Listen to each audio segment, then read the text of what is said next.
Assalamualaikum warahmatullahi wabarakatuh. Nah, pada kali ini kita akan mempelajari materi tentang pembelahan sel. Berikut adalah subbab dari pembelahan sel. Ada pembelahan secara tidak langsung, pembelahan secara langsung, gametogenesis, kegagalan, mitosis, dan meiosis. Yang pertama, ada pembelahan secara langsung adalah pembelahan tanpa melalui tahapan-tahapan pembelahan atau amitosis. Dari satu sel membelah menjadi dua sel atau disebut dengan pembelahan biner. Pembelahan pada amitosis terbagi menjadi 4 tahap. Yang pertama, kromosom bakteri menempel pada membran plasma. Yang kedua, kromosom berduplikasi. Yang ketiga, membran plasma melekuk ke dalam, membagi sel menjadi dua bagian. Yang keempat, terbentuk dinding sel baru di antara sel-sel anak sehingga dihasilkan dua sel anak yang sifatnya sama dengan induknya. Yang kedua, ada pembelahan secara tidak langsung terjadi melalui tahapan-tahapan tertentu yang dapat terjadi melalui proses pembelahan mitosis dan pembelahan meiosis. Pembelahan mitosis merupakan bagian dari siklus sel. Siklus sel dapat dibagi menjadi dua tahapan, yaitu interfase dan fase mitosis. Yang pertama, interfase. Interfase merupakan fase persiapan yang paling lama dari keseluruhan siklus sel, yaitu kira-kira 90% dari siklus sel. Interfase merupakan fase antara fase mitosis yang satu dengan fase mitosis berikutnya. Interfase dibagi menjadi 3 subfase, yaitu yang pertama fase G1 atau pertumbuhan primer, yaitu sel mengalami pertumbuhan sehingga tampak lebih besar. Fase ini berlangsung selama 6-12 jam. Yang kedua, fase S atau fase sintesis. Terjadi sintesis DNA dan DNA mengalami replikasi. Fase ini berlangsung selama 6-8 jam. Yang ketiga, fase G atau pertumbuhan sekunder. Terjadi pertumbuhan lagi dan terbentuklah organel-organel sel sehingga persiapan sel membelah. Fase ini berlangsung selama 3-4 jam. Gambar di samping merupakan keseluruhan dari siklus sel. Selanjutnya ada mitosis. Yang pertama, benang-benang kromatin menebal dan memendek membentuk kromosom sehingga dapat dilihat. Terlihat dua pasang sentriol pada sel hewan yang dikelilingi ester. Kedua pasang sentriol bergerak terpisah menuju ke kutub sel yang berlawanan. Membran inti dan nukleolus menghilang. Setiap kromosom menduplikasi diri membentuk dua kromatid saudara yang berlekatan pada sentromer. Kedua kromatid saudara mengandung salinan DNA kromosom yang identik. Yang kedua, metafase. Kromatid saudara mengatur diri pada bidang pembelahan atau bidang ekuator dengan bantuan benang-benang spindle yang melekat pada sentromernya. Yang ketiga, anafase. Sentromer membelah menjadi dua. Setiap pasang kromatid saudara yang mengandung DNA kromosom yang identik berpisah dan bergerak ke kutub sel yang berlawanan akibat kontraksi benang spindle. Benang spindle menjadi pendek menyebabkan sentromer tertarik ke arah kutub sel. Jumlah kromosom yang bergerak ke kutub sel yang berlawanan adalah sama. Jika sel induk memiliki kromosom diploid, maka sel anakan memperoleh kromosom diploid. Keempat, telopase. Kromosom sampai di kutub sel. Benang spindle lenyap, sementara membran inti dan nukleolus dapat dilihat. Kromosom memanjang menjadi benang kromatin dan menghilang.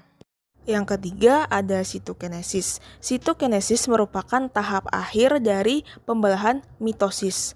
Setelah terbentuk dua inti sel, kemudian akan terjadi perpisahan sitoplasma dengan pembentukan dinding atau sekat pemisah yang terbentuk dimulai dari pinggir sel menuju ke tengah memisahkan kedua inti sel menjadi dua sel baru. Kedua, ada meiosis. Meiosis merupakan pembelahan sel yang terjadi dalam dua tahap yang dilakukan oleh organisme eukariotik yang bereproduksi secara seksual dan menghasilkan 4 sel gamet. Yang pertama, meiosis 1 atau proses reduksi kromosom. terdiri dari 5 tahapan. Yang pertama profase 1, yang kedua metafase 1, yang ketiga anafase 1, yang keempat telofase 1. Yang kedua ada meiosis 2 atau proses meiosis. Terdiri dari 4 tahapan. Yang pertama profase 2, yang kedua metafase 2, yang ketiga anafase 2, dan yang keempat telofase 2. A. Meiosis 1 atau proses reduksi kromosom. Yang pertama profase 1. Profase 1 terdiri dari 5 subfase, yaitu liptoten, di mana benang kromatin memendek dan menebal menjadi kromosom. Kemudian ada zigoten, yaitu kromosom yang homolog saling berpasangan membentuk bivalen. Sentrosom membelah diri menjadi sentriol. Selanjutnya ada pakiten, yaitu setiap anggota bivalen menduplikasi diri membentuk kromatid saudara, sehingga terbentuk 4 kromatid. Keempat kromatid tersebut masih menyatu dalam satu sentromer yang disebut kromosom tetrat. Lalu ada diploten, terjadi pindah silang atau crossing over, yaitu pertukaran segmen dari kromatid yang tak serupa dalam kromosom tetrat. Adanya pindah silang menyebabkan terjadinya pertukaran gen, sehingga terbentuk kombinasi baru. Tempat persilangan disebut kiasma. Dan yang terakhir ada diakinesis, yaitu kromosom tetrat mulai berpindah dari pasangannya. Membran inti dan nukleolus tidak dapat dilihat dan terbentuk benang-benang spindle. Yang kedua ada metafase 1, yaitu masing-masing kromosom yang homolog berjajar berhadapan sepanjang bidang pembelahan. Sentromer setiap pasang kromatid tetap melekat pada benang spindle. Yang ketiga ada anafase 1, yaitu masing-masing kromosom homolog yang terdiri atas 2 kromatid bergerak menuju kutub sel yang berlawanan, yang berarti fase ini telah terjadi reduksi atau pengurangan jumlah kromosom dari 2N menjadi N. Yang keempat, telofase 1, kromosom sampai di kutub dan berubah menjadi benang kromatin, benang spindle lenyap, membran inti, dan nukleolus dapat dilihat. Terbentuk 2 sel anakan dengan jumlah kromosom setengah dari jumlah sel induk. B. Meiosis 2 atau proses meiosis. Yang pertama, profase 2, yaitu kromatin bersaudara masih terikat pada sentromer, tidak terjadi duplikasi kromosom.